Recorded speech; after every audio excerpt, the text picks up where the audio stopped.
Be sure to read and follow the safety guidelines to protect your computer from potential damage and ensure your personal safety.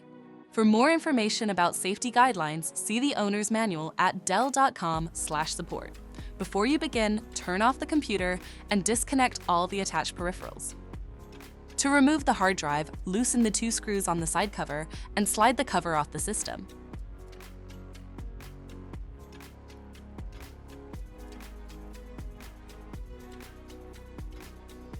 Identify the hard drive assembly and disconnect the cables. Unlatch and remove the assembly from the system.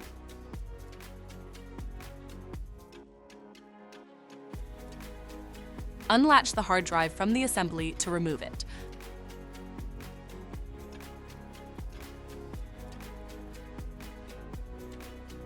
To reinstall the hard drive, relatch it to the assembly.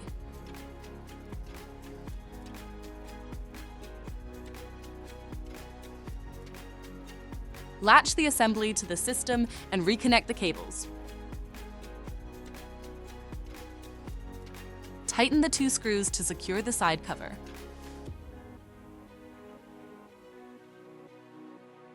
For more information about your Dell system, visit dell.com/support.